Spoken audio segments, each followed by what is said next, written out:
ko ngayon, sino nga ba ang mas mael? Babae or lalaki? I'm sure maraming hi guys, it's me, Sexy Chef Dayan, ang inyong advisor. Well, anyway, gusto ko munang mag-sorry kung medyo ganito yung boses ko ngayon. Hope na naiintindihan niyo naman kung bakit ako minamala. Pero syempre, hindi ako paaawat dyan kahit ganito yung sitwasyon ni Sexy Chefy. Kailangan masabi ko pa rin ito ngayon sa inyo, di ba? So, napaka-exciting itong ating content na gagawin. So, I hope na ma-enjoy mo to guys. Sa aking mga kalod, sa aking mga kasis. So, let's go! So, ang tanong ko ngayon, sino nga ba ang mas mael? Babae or lalaki? I'm sure maraming magko-comment dyan, mapupuno ang comment box natin dyan.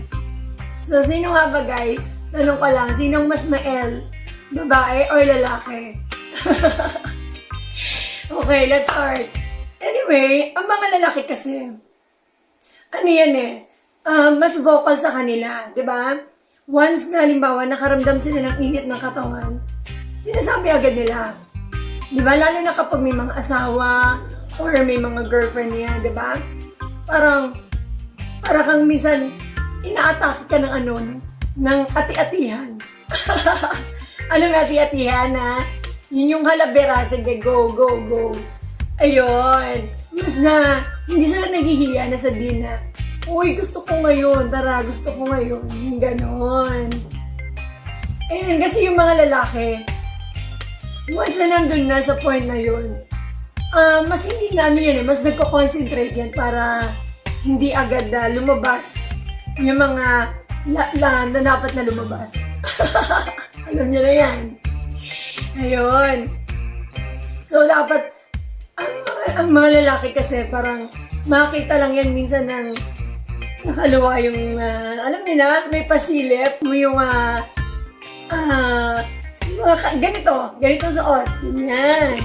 Or makita lang ng konti yung legs ng babae. Ayan na. Medyo nagwawala na yung kanyang batuta niyan. O, di ba guys? Aminin nyo, real talk lang tayo ngayon ha. And sa mga babae naman, ano yan hanggat hindi kami na medyo kailangan may maramdam kaming affection Tama mga sis? Yung medyo kailangan, may pa-touch ng konti. Yan, may pahalik-halik ka ng konti. O, diba? Para konti-unti, hindi yung bigla. Alam niyo yun?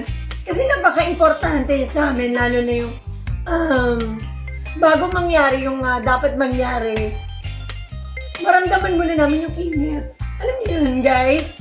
Yung init. Para medyo, alam niyo na, medyo bumukha na siya, perlas ng silanganan, sabi nga ng iba. Sana all. So kami mga babae, nagko-concentrate kami para yung lumabas namin and makalabas agad. Unlike sa mga lalaki, medyo matagal pa, di ba? Medyo, tinatagalan pa ng mga lalaki. Ayun! Uy, I love you guys. Mahal na mahal ko kayo. Pero kailangan kong i-topic to. Alam nyo na?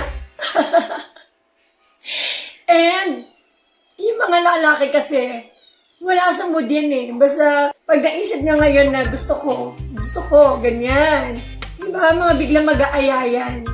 And sa aming mga babae kasi, medyo stress kami, lalo na yung pag medyo may mga problema na iniisip. Kasi mas maraming iniisip yung mga babae na yan Lalo na kapag mga nasa bahay lang po. Di ba mga sis?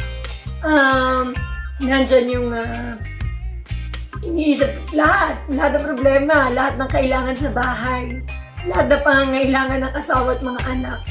And kaya minsan, kaya kayong mga lalaki kapag aaya kayo, intindihin nyo na lang din yung mga asawa nyo pag mga minsan wala sa mood. Huwag agad kayong mga parang ati-atihan na tira agad, di ba? So, kailangan iisipin nyo rin, bakit kaya hindi siya pumapayag yung gano'n? So, pag sa ganitong sitwasyon, medyo dapat pareho kayong nagkakaintindihan. Tama?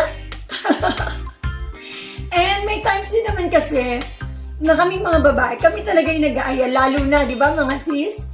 Yung tipo, bago tayo magkaroon ng monthly period natin, or after ng monthly period natin, ayan, medyo, alam niya na, medyo tayo yung nangangalabit na sa gabi. And tuwa-tuwa naman yung mga partner natin pag gano'n, di ba? Kasi hindi tayo nakakaramdam ng everyday. Unlike sa mga lalaki, walang oras yan. Pagka medyo nagwawala si Batotoy, fight agad yan. Fight ang gusto niyan. So, anyway, wala naman pong masama sa pagiging mael. Alam niyo kung bakit? Kasi ang ibig sabihin yan, kaya ka mael, is positive ka. Alam niyo yun, guys? Positive ka, wala kang iniisip, wala kang problema, healthy mind, alam niyo yun? Wala kang sakit. O, diba? Unlike na kapag hindi ka nakakaramdam ng sa katawan mo is may problema ka. Or minsan may nararamdaman ka sa katawan mo. Yan. So, kaya kayo mga sis, kaya kayo mga lods, kapag nakakaramdam kayo ng mas madalas ang nyo, maging proud kayo. Ayan. Huwag niyong ikakahiya yun kasi na-research ko na mas okay pala pag medyo aggressive tayo pagdating sa, alam niyo na. kahit pala maging ati-atihan tayo mga lalaki or mga babae, okay lang po yun. Ang importante,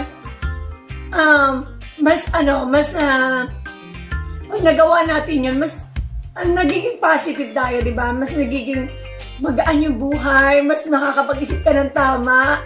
Kasi nagawa mo yung gusto mo nailabas mo, na-release mo yung gusto mong i-release sa buhay mo. So, yan, dapat maging proud, ha? Kahit ma-L ka, maging proud ka sa sarili mo, wag mo ikakahiya. Basta lang, dapat, nasa tamang lugar, nasa tamang tao, and wag lang yung basta-basta, lalo na kayong mga guys, wag lang kayong medyo nakaramdam ng init kung sino na yung aanuhin nyo agad. So, wag ganun. But lalo na kung may asawa kayo, ayan, sige, go lang. Doon nyo lang doon na lang kayo maging ati-atihan. Bira agad. Hala bira. Ayun. Okay. Ayun guys, sana nag-enjoy po kayo sa topic natin ngayon. And kahit ganito akong paos, alam ko hindi naging hassle to para maintindihan nyo ako. And alam niyo naman, mahal na mahal kayo ni Sexy Shafi. Ayun. Thank you guys. Hope na nag-enjoy kayo sa content na to. And pakishare na lang ha. Ayun. Maraming salamat sa inyo. And salamat po sa support nyo kay Sexy Shafi. At sa tiwala nyo kay Sexy Shafi, na kaya ko to kahit minamalat ako. So go! I love you guys!